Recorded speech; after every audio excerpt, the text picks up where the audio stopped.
Aujourd'hui, nous allons parler du paradoxe de la trompette de Gabriel, un paradoxe mettant en jeu le concept d'infini et le calcul infinitésimal, en l'occurrence le calcul intégral.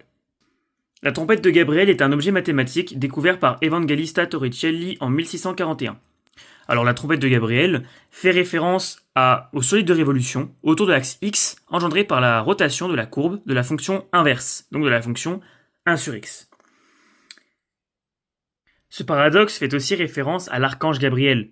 Dans la légende, l'archange Gabriel souffle dans cette trompette pour sonner le jugement dernier, dans cette trompette infiniment grande, de surface infinie et de volume fini.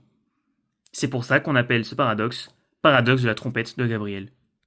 Pourquoi c'est un paradoxe? Alors la trompette de Gabriel le paradoxe de la trompette de Gabriel est un paradoxe car cette trompette a une surface infinie pour un volume fini. On comprend qu'il y a paradoxe, car si on imagine une trompette, il y a bien un trou dedans pour souffler. Donc on pourrait penser que si la trompette est infinie, qu'elle a une surface infinie, alors le volume devrait aussi être fini. Ce qui n'est pas le cas. Alors, Evangelista Torricelli parlera à son maître, Cavalieri, de sa découverte, qui s'en étonnera. Il trouve ce paradoxe vraiment contre-intuitif, Cavalieri. Notamment pour les mathématiciens de l'époque, les calculs, les paradoxes mettant en jeu les infinis étaient vraiment très contre-intuitifs. Il n'arrivait pas vraiment à les comprendre, et même aujourd'hui, c'est vraiment contre-intuitif les paradoxes mettant en jeu les infinis. Néanmoins, les mathématiques peuvent les expliquer. Robert Val, lui, doute du résultat de Torricelli, mais il aboutira finalement au même résultat par ses propres calculs. Il y a eu beaucoup de retentissement. Ce paradoxe a fait beaucoup de retentissement à l'époque. Descartes parle d'un des plus beaux paradoxes dont il n'a jamais entendu parler, tandis que Hobbes, donc le philosophe, il critique cette découverte et la qualifie même de l'œuvre d'un fou, car pour lui, étant donné que nous sommes des êtres finis, nous ne pouvons pas concevoir ni utiliser l'infini. Mais comment les mathématiques peuvent expliquer ce paradoxe?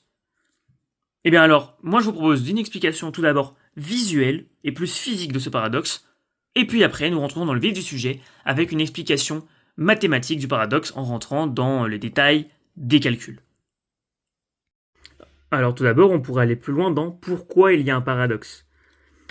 En effet, si on calcule l'air sous la courbe de la fonction 1 sur x, donc de la courbe de la fonction 1 sur x de 1 à l'infini, en fait on va se retrouver avec une aire infinie. Donc c'est pour ça en fait même qu'intuitivement on pourrait penser que le volume solide de révolution aurait un volume infini aussi, puisque une tranche de ce solide a une surface infinie, enfin une aire infinie.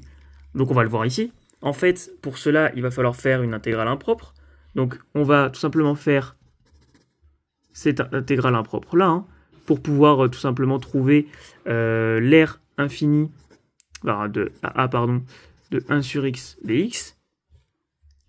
Donc en faisant cette intégrale impropre, on va pouvoir trouver tout simplement la surface infinie de la courbe de la fonction 1 sur x. En effet, là, une primitive, bon, avec a strictement positif, évidemment, on va donc avoir ln x.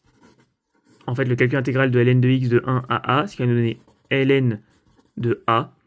Et donc, en fait, comme ça tend vers plus l'infini. En fait, bon, c'est pas très rigoureux d'écrire ça, mais on aura bien quelque chose qui tend vers plus l'infini. On a tout simplement fait ça. On a calculé l'air ici. Donc, on voit bien, en fait, qu'une tranche de cette trompette de Gabriel a une surface infinie. Donc, on pourrait penser intuitivement que le volume du solide de révolution est lui aussi infini. Et puis non, en fait, ce volume est bel et bien fini. Donc maintenant, ne vous inquiétez pas, on sera plus rigoureux sur les calculs. Là, c'était juste rapidement pour comprendre pourquoi il y a un paradoxe. Tout d'abord, l'explication plus visuelle. On va rentrer dans l'explication plus visuelle et plus physique de pourquoi on pourrait comprendre ce paradoxe. Alors, ce sera une vulgarisation et une approximation. Ce ne sera pas mathématique, ce ne sera pas vraiment rigoureux, mais ça permet juste de comprendre. Donc si on veut cette explication plutôt intuitive, on va introduire notre trompette dans un repère orthonormé. Repère orthonormé OIJK d'unité 1 mètre. Alors ça c'est important pour juste après. Pour l'instant on va dire unité 1 mètre. En fait ça va rejoindre le paradoxe du peintre que vous connaissez peut-être. Ici si vous voulez peindre la trompette de Gabriel comme ceci, donc ça on va imaginer que toutes ces petites pointes c'est des entités chimiques qui s'alignent, donc des entités de peinture, c'est de la peinture qui s'aligne sur la trompette. En fait cette peinture elle va s'aligner à l'infini. Donc on peut comprendre que la surface sera infinie, car on peut peindre cette trompette à l'infini avec une infinité de sauts de peinture. Cependant, si maintenant on essaye de remplir la trompette, en fait on va se rendre compte cette fois que le volume sera fini, car ici les densités chimiques sont bloquées. La section, ici là, cette section-là est trop petite. Les densités chimiques ne passent plus. Donc quoi qu'il arrive, le volume sera fini. On ne pourra plus remplir la trompette. Bon, ça, c'est une explication peut-être plus intuitive de pourquoi ça marche. Maintenant aussi, il faut connaître quelque chose en physique. Alors ça, c'est un doctorant en physique quantique qui m'avait parlé de ça. Alors, là, donc je vais l'utiliser dans ma vidéo. Peut-être que ce n'est pas vrai. Dites-le dans les commentaires. Essayez de voir si pour vous ce que je dis c'est faux. Utilisez cette longueur de Planck. Hein. Donc ce doctorant en physique quantique m'avait parlé de la longueur de Planck. Donc on va utiliser cette longueur de Planck. Alors, c'est pour cela d'ailleurs que j'ai introduit notre trompette dans un repère orthonormé OIJK d'unité 1 mètre. Car la longueur de Planck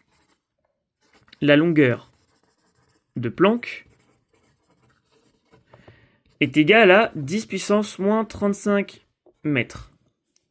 Or, pourtant, si on fait f de 10 puissance 36, sachant que cette fonction-là, on l'écrit, hein, c'est y égale 1 sur x. Si ici on fait f de 10 puissance 36, on a 1 sur 10 puissance 36, donc 10 puissance moins 36 mètres. Donc en fait, on remarque bien qu'à un moment donné, alors très lent dans la trompette, hein, évidemment, on a une longueur qui est plus petite que la longueur de Planck. En fait, on a une section, au bout d'un moment, en fait, on a une section qui est plus petite que la longueur de Planck, moins large. Et quand la longueur de Planck est la plus petite longueur en physique, que rien ne peut être plus petit que la longueur de Planck, alors on voit bien en fait que les entités chimiques ne passeront plus, car la trompette a une section plus petite que la longueur de Planck. Bon, ça, c'était une explication physique et visuelle de pourquoi la trompette de Gabriel avait bel et bien cette surface infinie et ce volume fini. C'est juste une exagération, c'est une vulgarisation de la trompette de Gabriel. Maintenant, nous allons rentrer dans les calculs, dans le vif du sujet.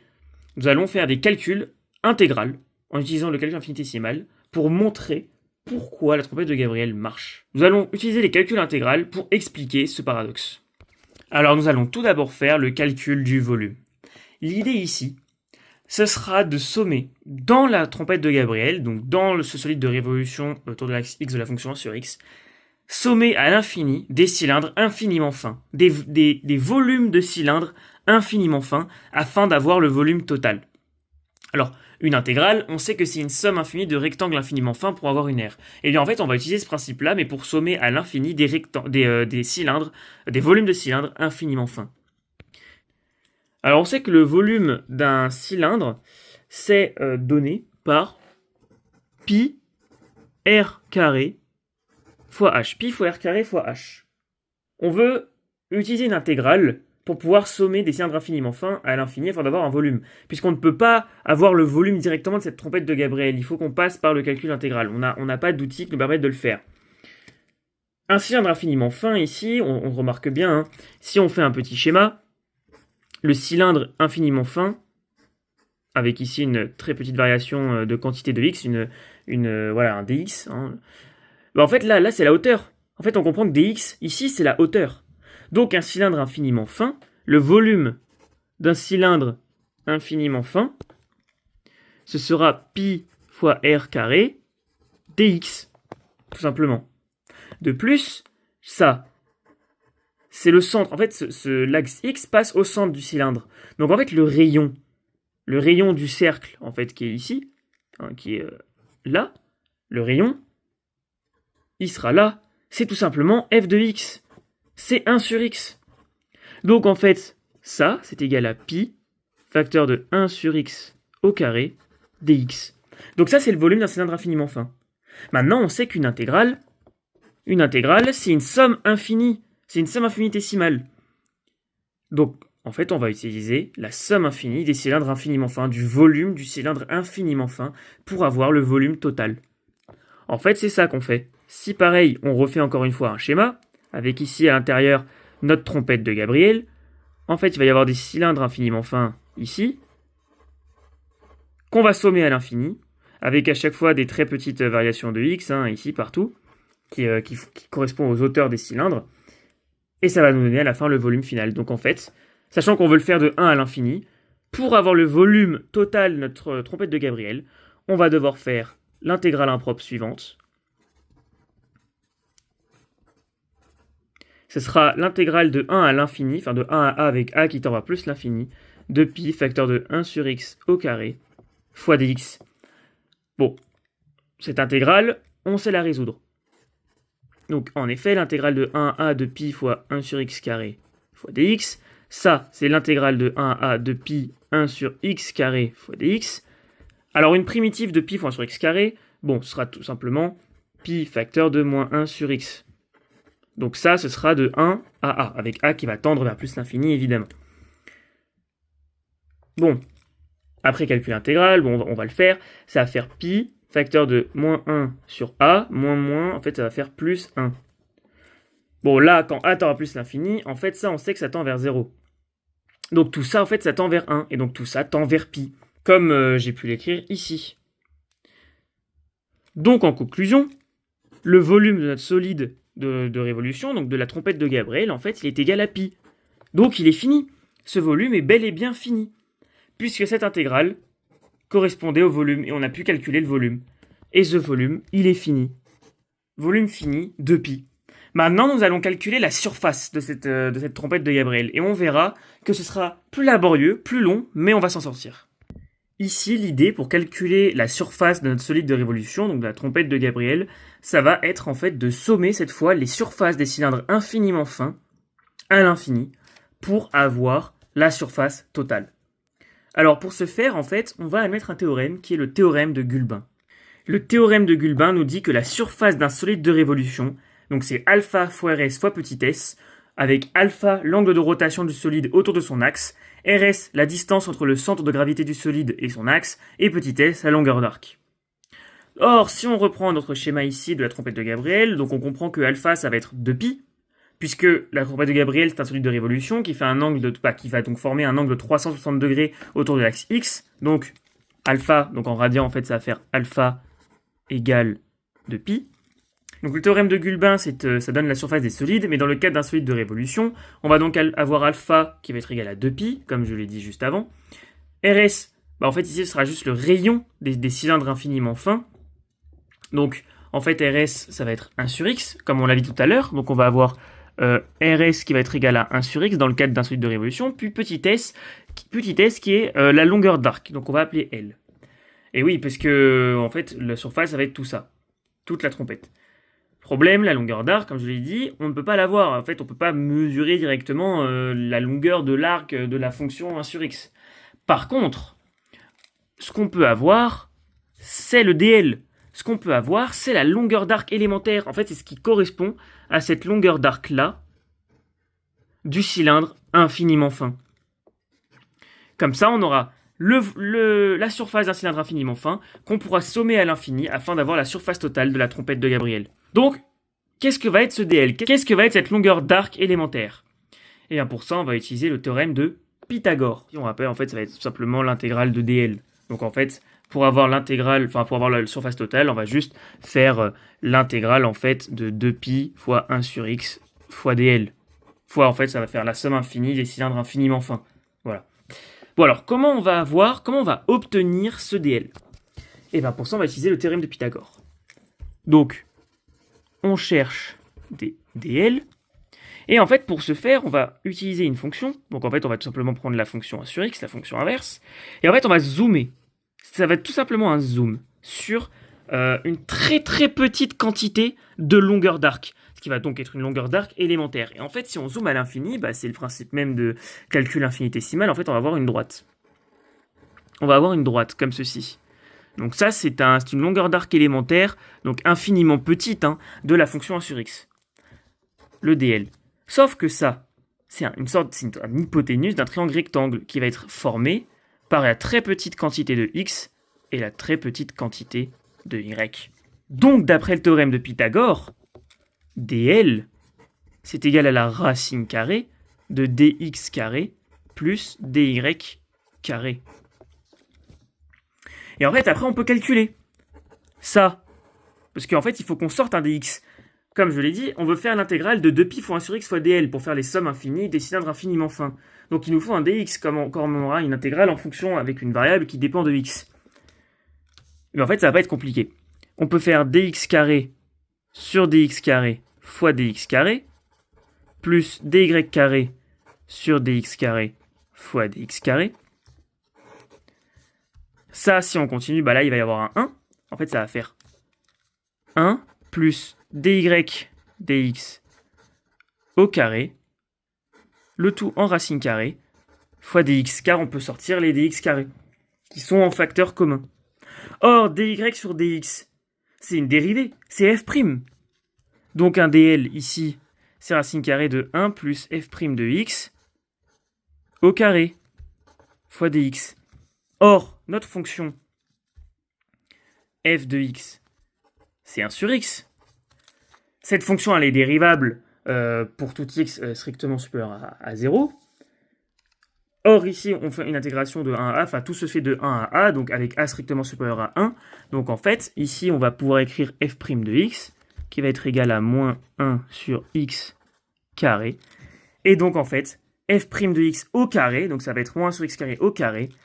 Et donc, ça va tout simplement nous donner la racine carrée de 1 plus 1 sur x puissance 4 fois dx.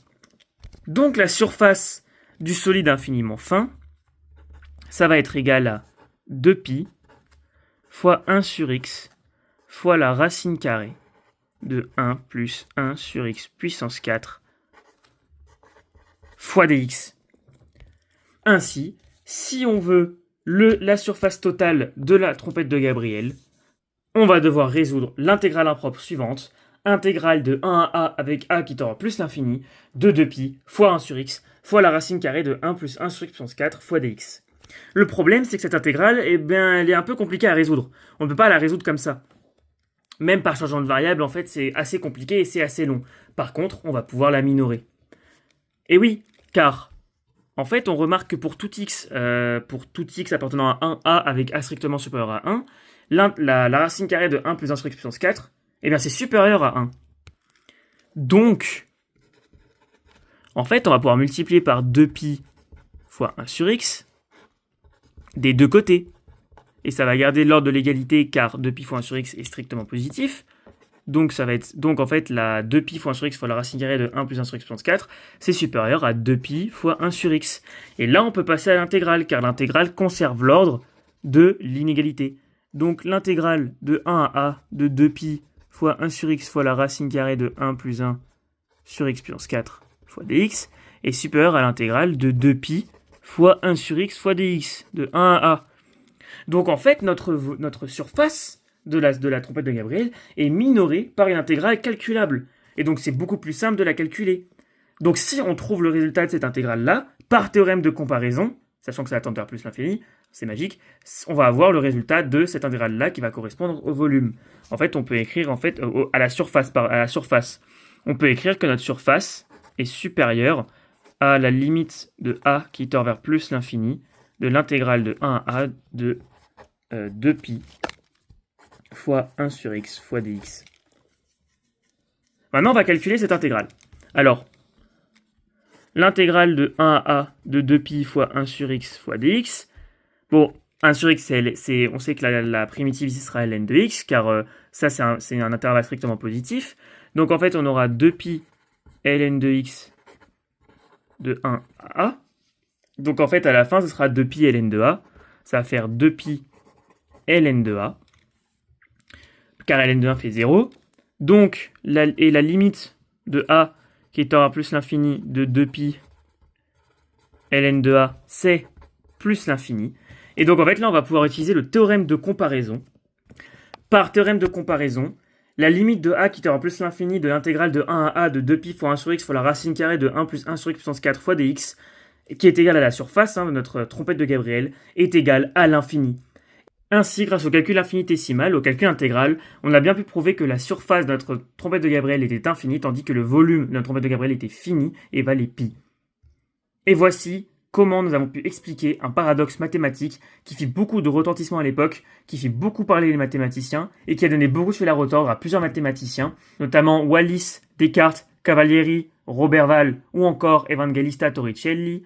Et nous avons pu expliquer grâce au calcul infinitésimal à l'infiniment petit, l'infiniment grand.